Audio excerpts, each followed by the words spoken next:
Bismillahirrahmanirrahim. Elhamdülillah. Ve salatu ve selamu ala Resulillah. Nahmaduhu ve nusalli ala nebiyyina Muhammed ve ala alihi ve ashabihi ecma'in. 9-cu çoğun günü bu süyüklü Peygamberimiz sallallahu aleyhi ve sellem aytpagan sözdü Peygamberimiz kılbagan işti, kıldı demiştik. Aytpagan sözdü ayttı demiştik. Peygamberimiz jebegенди jedi dep, içpегенди içti dep. Peygamberimiz sallallahu aleyhi ve sellem baspagan jolun bastı dep. Peygamberimiz sallallahu aleyhi ve sellem'den kılbaganın kıldı demiştik. Tağırak aytkanda Peygamberimiz sallallahu aleyhi ve sellem'den atынан жалган айтыштык. Бул чоң күнөөлөрдүн ичине кирет. Пайгамбарыбыз саллаллаху алейхи ва саллям чындыгында мага жалган айтуу менден башка адамга жалган айткан сыяктуу эмес. Кимде ким билип туруп мага жалган айтса, демек ал дозоктон өз жайын даярдап алсын деген. Билип туруп Пайгамбарыбыз саллаллаху алейхи ва саллям айтпаганына ишенип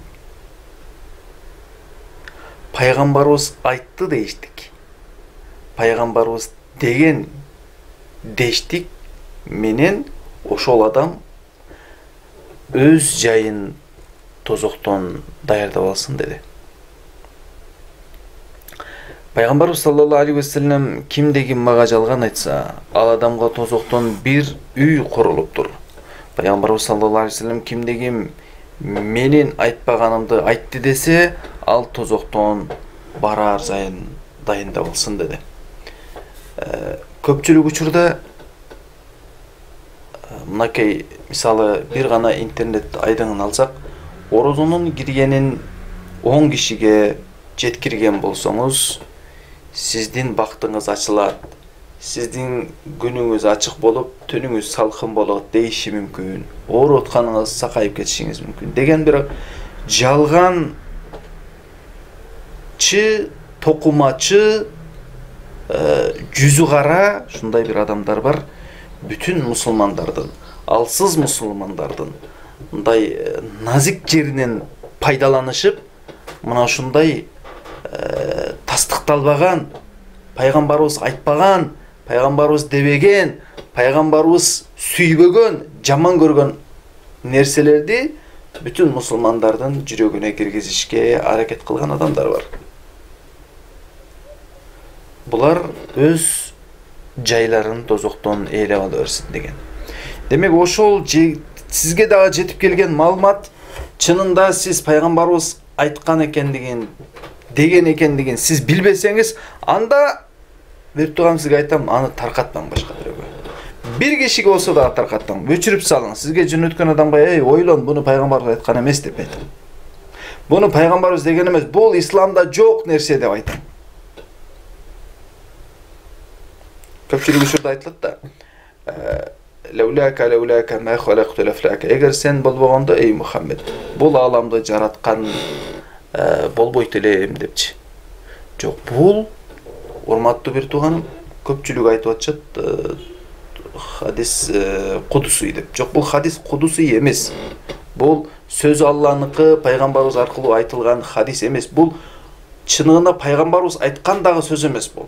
Бул мауду деген бул токума хадис. Бул токума хадисти пайгамбарыбыз айтты деиштик жакшы эмес бир тууганым. Ар бир хадистин Бухари айткандыгы Сахих Бухариде жазылган. Мисалы, Имам Бухари Адабул Муфрат китебинде айткан. Сахих Бухаринин Бухари китебинде айтканы менен Сахих Бухаринин Имам Бухаринин Адабул Муфрат китебинде айткандыгы эки башка. Имам Аль-Бухаринин Сахих Бухари китебинде айтылган хадистердин биринде дагы шек жок, баары туура, баары сахих. Ал эми мисалы Адабул Муфрат китебинде даиф, алсыз хадистер дагы жазылышы мүмкүн.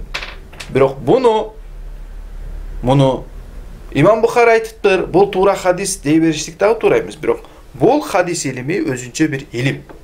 Буга жетпей туруп, муну билбей туруп, мунун даамын татпай туруп, Пайгамбарыбыз саллаллаху алейхи ва саллям айтпаган сөздү, эл өз ичинен токуп алган сөздү, кээ бир жүзү кара акмактардын токуп алган сөзүн пайгамбарыбыз айтты деп туруп таркатыштык. Бул жакшы эмес. Бул күнөөгө шериктештик. Буну сиз билбей туруп бирөөгө таркатпаң. Өзүңүз адашканыңыз аз келгенсип, өзгөнү дагы адаштырбаңыз. Пайгамбарыбыз саллаллаху алейхи ва саллям жалгандык менен кыянаттыктан башка бардык нерсе момунга табият болуп калышы мүмкүн дейт. Кээ бир учурда сөгүнүчтүк адат болуп калышы мүмкүн. Кээ бир учурда мындай ачууңуз тез келиши мүмкүн. Адаты бул. Бул мусулмандын адаты, кайра жазылат, кайра сөгүнгөнү калышы мүмкүн. Бул адат болуп калган кээ бир учурда. Бирок жалгандык менен кыянаттык мусулманга табият эмес. Бул табияттан мен өзүм ушундаймын, табиятынан мен жалган айта турган адаммын деп эч ким айтпасын муну. Эч ким айтпаш керек муну. Бул пайгамбарыбыз саллаллаху алейхи ва саллямды айтпаган сөзүн айтты дейиштик, чоң күнөөлөрдүн катарына кирет, урматтуу бир тууганым.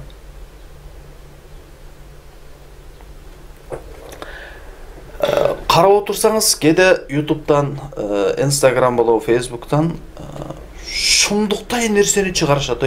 Шумдуктай бир адамдын оюн бура турган, көңүлүн бура турган нерсени чыгарышат. Бул жаң эми намаз үйрөнүп аткан, эми Кудайды таанып аткан адамдардын баарын ой пикирин буруп, мээсине чабуул кылып, туура эмес пикирди салып таркатып аткан күнөөкөр биздин жаш жигиттерибизге, кээ бир туугандарыбызга кайрылам. Таркатпаңчы суранычы. Мына ошол максат, ошол лайк басып коюштук, же болбосо подписацияны көбөйтүштүк эмес. Бул сиз билип атасызбы, динди өзгөртүрүп салып атасыз. Пайгамбарыбыз саллаллаху алейхи ва саллям алып келген аманатка кыянат кылып атасыз сиз. Бул аманат илим, бул пайгамбарыбыздан саллаллаху алейхи ва саллямдан калган мурас, бул алымдарга тиешелүү сөз. Сиз алымдар айта турган нерсени, уламалар айта турган нерсени сизге айтыштыкты ким коюптур? Бунун сахихин сахихдей, хасаны хасандай, дайыфын дайыфтер, алсыз токумасын токумадай айтып жеткирип турган окуу борборлор бар, медреселер бар. Биздин чыган алымдарыбыз бар. Өз учурунда ар бир нерсени туурасын туурадай, туура эмесин туура эмесдей айттырып жеткизе турган биздин алымдарыбыз бар. Сен кимсиң? Бул туура эмес маалыматты шумдуктай бир айттырып, дегизип, адамдардын көңүлүн бургузуштан алыс болгула бир тууган. Бул чоң күнөө. Расулуллах саллаллаху алейхи ва саллямдын бетине кандай карашты билесиңби? Бетине кандай карайсың? Пайгамбарыбыз айтпаган сөздү айтты дейиштик менен бетине кандай карайсың? Бүгүн тапкан 2 сом акчаң келет, кандай кеткенин өзүң да билбейсиң. Жыргал жашоо, ооруп сыркоо менен кетип калганын өзүң да билбейсиң.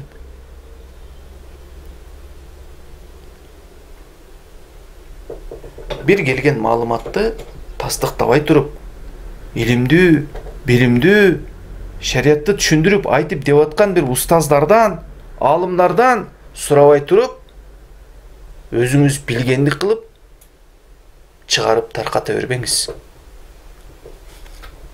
Өзгөнү дагы адаштырып, өзүңүз дагы адашып жүрбөңүз, бир тууганым. Келиң андан көрө Расулуллах саллаллаху алейхи ва саллям айткан сөздөрдү эмне дейбиз? Ал хадис деген болот. Хадис деген эмне деген? Хадис кандай болуп алынат? Хадисти кантип үйрөнөбүз? Анын риваятчылары кандай болот? Анын риджал кишилери кандай болот? Хадисти жеткирип келген кишилердин абалы кандай болгон? Бул өзүнчө чоң бир илим. Андан көрө ошого жол алыңыз. Ошого жол алың бир тууган. Илим алууга жол алың. Аллах субхану ва таала ушундай бир сиздин бейишке барар жолуңузду жеңил кылсын. Пайгамбарыбыз айткан: "Мен салака тариқан ялтамису фихи илман." Ким ушундай бир жолго чыкса, илим алуу максатында чыкса, сахалаллаху лаху бихи тариқан илал жанна. Анын бейишке барар жолун Кудай таалам жеңилдетип коет деген. мына ошол жеңил жолго, бейишке барар жолдун жеңилине түшүңүз. Жеңилине түшүңүз. Алла субхана тааля балким сизге ушул хадис илимин үйрөткөндөн кийин сахих кандай экендигин, даиф хадис кандай экендигин, хасан хадис кандай экендигин, токума хадис кандай экендигин вакыты сааты келгенде чоңоюп калгандан кийин анан интернетке жая берсеңиз макул анда. Келиң урматтуу тууганым. Үйрөнүп үйрөтүүчүлөрдөн болойлу. Көп сүйлөгөндөн караганда көп угуучулардан болойлу. Алла таала баарыбыздан разы болуп, баарыбызды разы кылсын. Мына ошондой чоң күнөөлөрдөн арылып, жакшылык иштерде баарыбызга жанаша болойлу. Ассаламу алейкум ва рахматуллахи ва баракатух.